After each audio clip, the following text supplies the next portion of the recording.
In part 7 of our series on learning to play Osprey game Zona Alfa, we are going to cover indirect combat fire.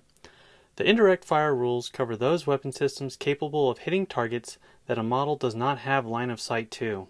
Most weapons in games of Zona Alfa are direct fire weapons, meaning they shoot in a straight line. However, there are weapons with a keyword on them that states indirect fire. You can find those in the armory. These weapons can fire over intervening terrain features, and we have some of the examples offered here. We have the guy carrying a grenade, an underslung grenade launcher, 40mm grenade launcher, and my Fallschirmjäger mortar team. The mortar teams are nice, they can dominate the whole battlefield, but you can't move them around. But there is a penalty that goes with indirect fire. When using indirect fire, the attacker suffers a -1 penalty to their combat ability when the target is in line of sight. If there is no line of sight available, but the target is capable of being reached because it's within range of the weapon, then the attacker suffers a -3 penalty to their combat ability, because at the end of the day, they're just guessing about the target's location. Now, when performing indirect fire, you should be aware of something called the shadow rule. A unit is said to be in the shadow of a tall line-of-sight blocking terrain feature if it is within a distance equal to that terrain feature's height. For example, this blast wall would have a shadow equal to that far out. So this individual can tuck behind this wall and he can't be targeted by this mortar team. Now the mortar team has a 6-inch, it can't shoot within 6 inches, but this guy's beyond 6 inches. However, he's within the shadow of the blast wall. There's an exception to this. If the attacking unit is within the shadow of that terrain feature. For example, this individual, he's within the shadow of the terrain feature.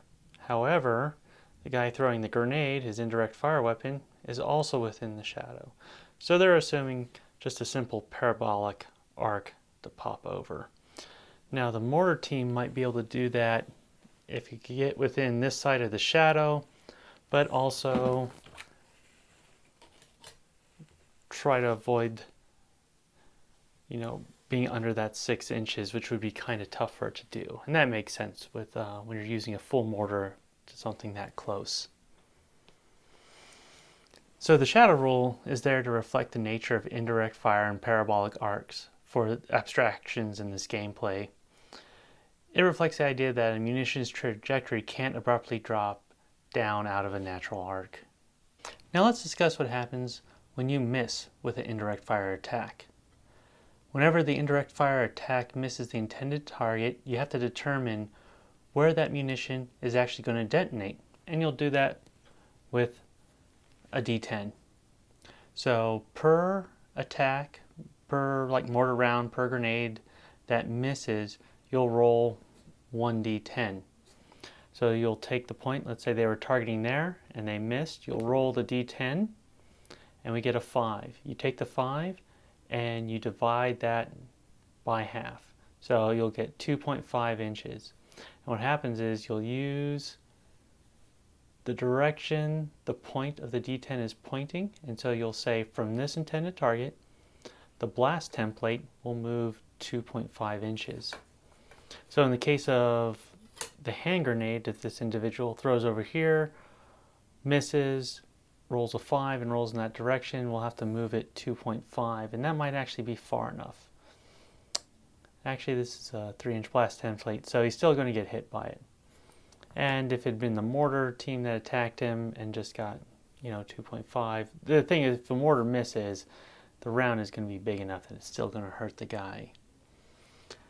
Now with the new impact location, you'll resolve the new damage against that model. Thank you for watching this episode of Learn to Play Zona Alfa, and we'll see you next time.